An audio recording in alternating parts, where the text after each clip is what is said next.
your portraits and stuff. The placement of your eyes and your nose is exactly like we talked about when you were drawing your portrait on your piece of paper. You're going to follow that idea when you do your clay.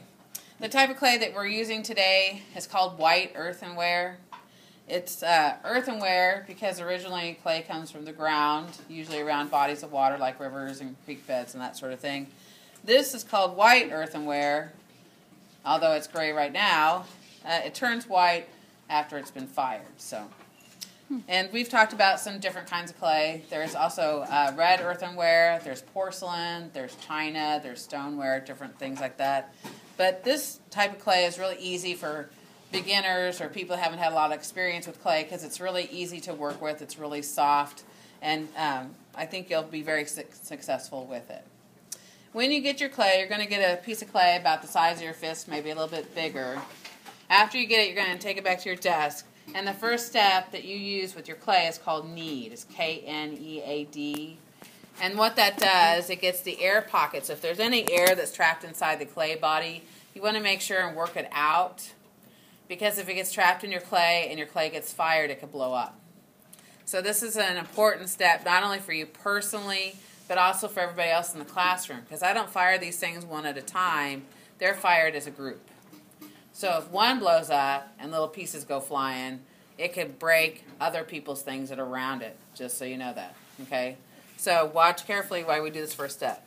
You're going to use the palm of your hand. I'm right-handed, so I usually use my right hand. Or you can use your left hand, or if you get tired, you can alternate, whichever works for you.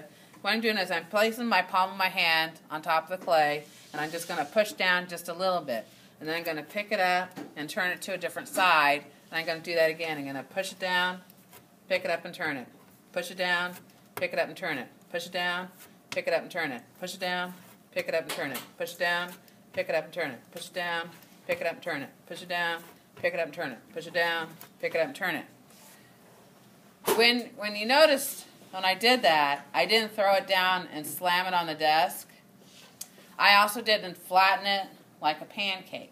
Because if you throw it on your desk or you flatten it like a pancake and then you go and fold the clay over, you've just trapped air inside the clay body, which the whole purpose of kneading it is to get the air out. If you keep putting more air into it, it's like a dog chasing his tail. He's going really fast, but he's not going anywhere, right?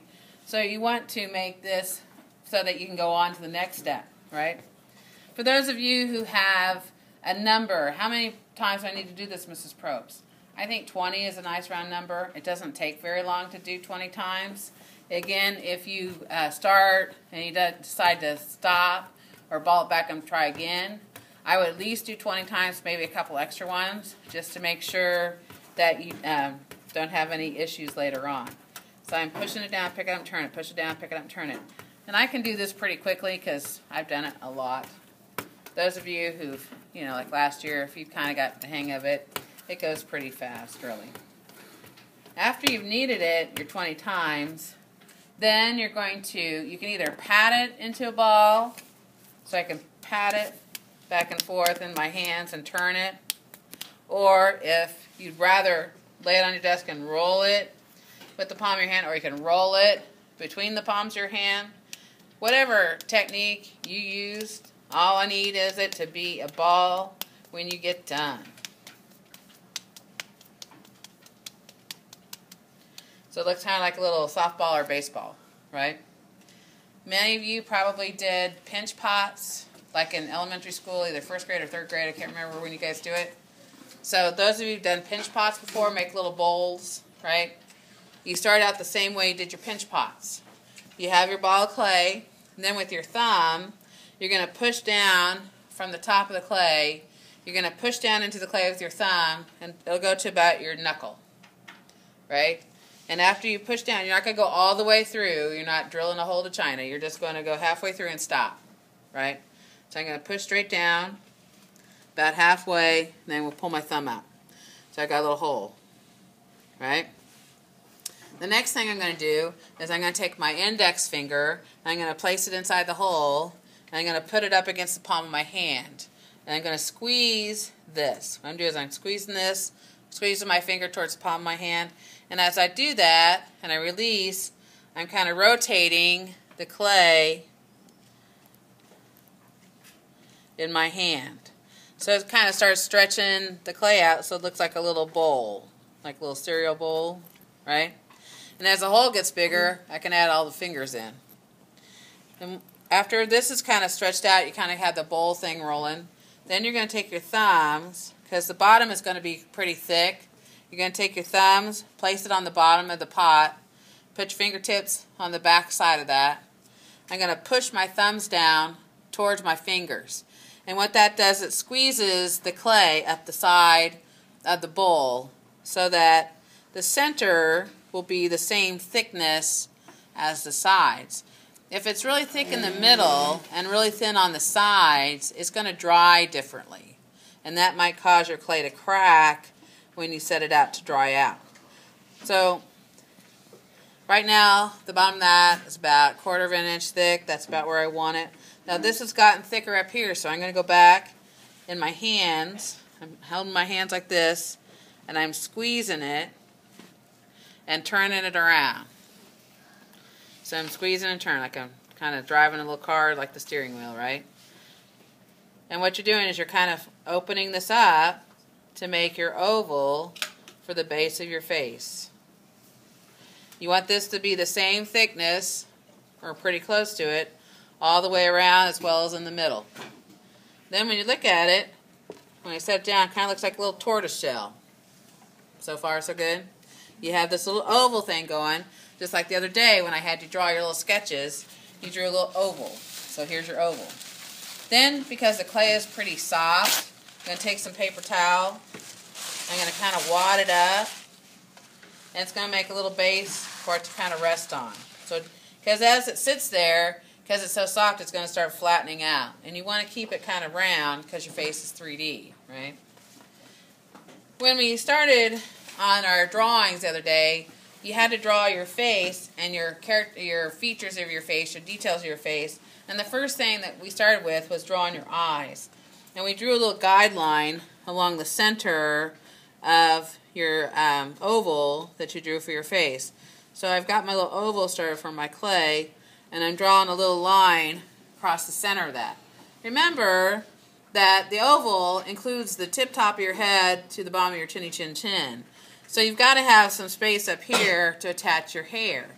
If you put your eyes up here, you have no place to put your hair. So it's important that it's in the center because everything else kind of lines up off of that. On this little line that I drew, I didn't make a really deep trench. It's really lightly drawn. If you make this too deep, you're going to have trouble because this is going to try to break on you. And you don't want to have to try to fix it all the time. So it's just a very light line to kind of figure out where my eyeballs are going to go. Then I'm going to take and I'm going to draw the basic shape of the eye. Like last time we talked about like the football kind of shape. So the top half is above the line, the bottom half is below the line. Now the distance from the corner to corner is how much space you have in between your eyes and at least that much space on the side. So if I kind of measure that distance with my clay tool, then I can make a little mark so I know how much space is in between my eyes and how big to make the other eye so they kind of match. So the distance from here to here is the same distance in between.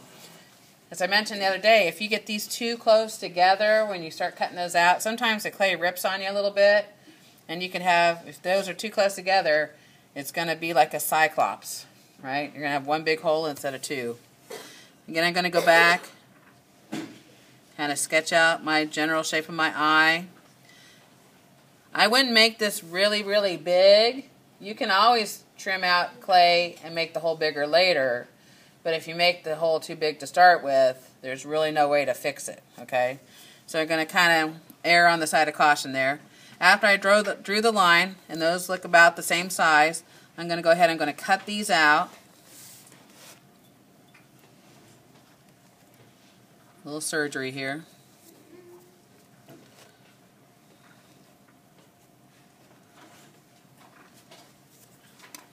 Do it on the other side. If you're going to grow up and be a plastic surgeon someday, this will be good practice for you. Just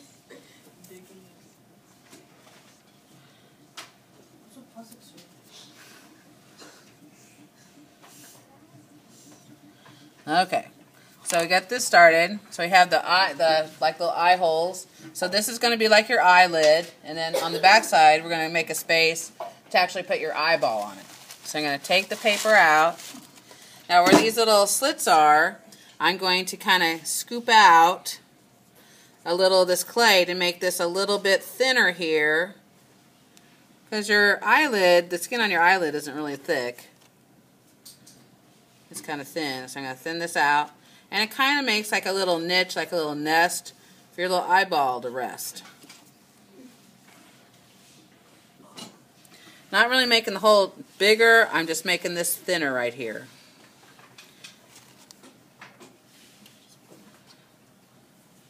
Then, the other term of the 4 terms that you must know, or memorize, is scoring. When you add one piece of clay to another piece of clay, if you just stuck that eyeball in there, when the clay's wet, it'll probably stay. But as the clay dries out, that eyeball's going to fall out, right? So, you don't want that. So what you're going to do is you're going to combine these together. You're going to take a clay tool, and I'm going to make little cut marks in the clay, little slash lines, if you will, all the way around. I'm going to do the same thing on the other side. Little clay marks or little cut lines all the way around. Some people like to go 2 different directions, kind of like little hash marks. Alright. I'm going to let that rest for just a second because I need to make some eyeballs. With another piece of clay, I'm going to take it in my hand, I'm going to squish it a little bit, kind of knead it up, make sure I don't have any air pockets in it. And then I'm going to roll it into a ball, like so. Cut it in half. Now this is one humongous eye, so I might cut that in half again. Again, I'm going to make a little eyeball. I'm going to roll it into a ball. I'm going to roll the other one to a ball. So in theory, they're about the same size. Okay. Then, to make sure that this piece sticks to this piece, I'm going to score it as well. I'm going to take my little clay tool around the circumference or the outside edge.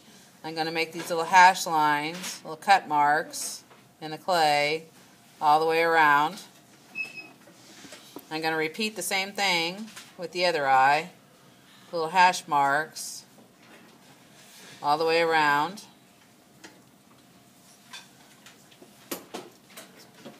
Okay.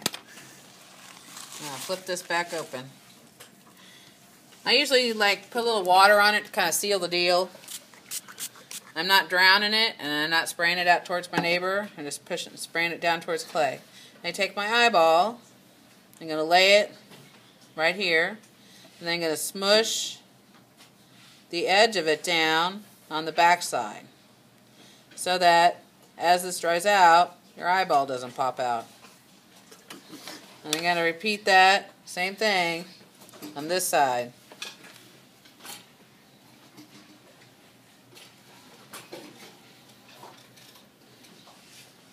And I know it's not too pretty on the back side, but you know what? Nobody's going to see it but me and you anyway, so we'll just keep that our secret.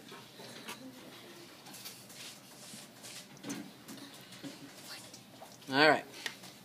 Now on the front side, you might need to clean it up just a little bit, because sometimes the clay gets a little smushed.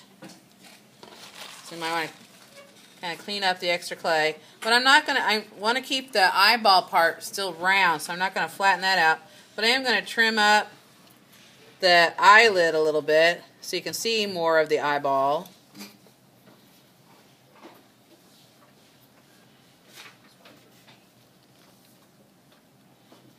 And smooth that out, make it look pretty.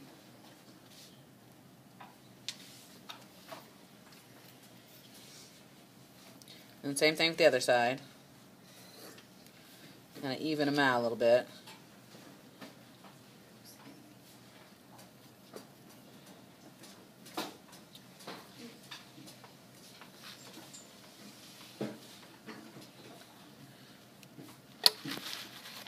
Then you're going to use your handy dandy pencil. Thank you, handsome assistant. And I I just take a sharpened pencil and on my eyeball, I draw the iris, which is the color part of your eye that can be blue or brown or hazel. And the little pupil is a little black dot in the middle. I kind of just draw that in there. And you can make it, like if you're looking that way, you can draw more to this side and this side. If you're looking up, you'll see more of the bottom edge of it. So you can give yourself a little expression. For your eyelashes, I just use this little clay tool. It's got a little zigzag edge on it. And I just kind of go the same direction like your eyebrows, or excuse me, your eyelashes will grow. Right? Okay, this person has a lot of eyelashes. Maybelline would be very happy. Alright. Eyes, done. The nose is the feature of your face that sticks out the farthest on your face. You're actually going to push it out from the back side. Again, the other day we talked about the tip of your nose is halfway from your eyes to the bottom of your chin. So I'm going to start out with my little guideline. Again, I'm not making this a big, deep trench. I'm just barely touching the top of the clay. So the tip of your nose is about halfway from your eyes to the bottom of your chin. I'm going to scooch that up just a little bit. And the tip of your nose is going to be centered here on this line. So it's the tip of your nose is kind of lines up with the right between your eyeballs. Very carefully, I'm going to take my finger and I'm going to push the tip of my nose out from the back side. Be gentle when you're pushing it out. If you push too hard or too fast, you're going to push your finger all the way through and you're going to have a big hole, right? You don't want that. You just want this to stick out. Then from the front side, I'm going to pinch with my index finger and my thumb for the bridge of my nose. If you notice on your nose, it's skinnier here and then it gets a little wider as it comes out to the tip of your nose. So I'm going to kind of try to mimic that or try to reproduce that, like so. So here's the bridge of my nose that sticks out. Here's the tip of my nose. Then to make my little nostrils, again I'm going to use my handy little pencil. Use the eraser in, nostril, nostril. Some people poke it all the way through. Some people don't. I'm going to leave that up to you. I kind of like to leave a little clay there, just, you know, so you don't see through to the back. And then, with my clay tool, I'm going to kind of carve out the corners of my nose, so my nose really sticks out. And you can see it kind of cracked a little bit, no big thing. Just smooth that out, and we're back in business. Okay. Last thing I'm going to show you today is your mouth. Again, the line in between your lips is about a third of the way from the bottom of your chin to your eyeballs. Very lightly, one last time, I'm going to draw this little line right across the bottom. We also talked about, I think the other day, that the corners of your mouth don't go past the center of your eye unless you're stretching your face out. And so here's the center of my eye, so I'm going to make a little dot so I know not to go past that point. I'm going to do the same thing on the other side, right? Your mouth might not be that wide. It might be a little bit smaller. That's great. I wouldn't push it too much because see, you only have this much space from here to here and this much space. If that goes too much farther than that, that's not a whole lot of clay holding that together. And I'm afraid it'll rip and this whole bottom jaw will fall off. All right? And then you got issues, right? So we're going to try to keep it from being frustrating. So, after I draw this, I'm going to carve a little hole, a little slit, right on that line, all the way through to the back. And then with my fingers, I'm going to push my lips out. Okay, like he's talking to you. Then again, my trusty pencil, I'm going to kind of draw the edge of my bottom lip. I kind of got a little off-center there. Oh well. Draw the top of my lip. If you feel right here against your teeth, feel how that kind of sinks in right underneath your bottom lip. I'm going to try to recreate that. I'm going to carve a little bit of this clay out right underneath my bottom lip to make that lip stick out a little bit, make it a little more 3D. It's not going to stick out as far as your nose, but it is going to stick out a little farther. And then your chin's going to come back out again too. So it kind of sinks in right here. Smooth that out. And then these lines over there, if you have ears, I go ahead and leave them. If you're not putting ears on, I go ahead and smooth them out. And then nobody has to know what your secret is, right?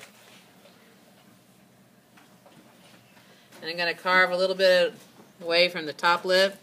And some people have like a little dip right there from your nose to your top lip.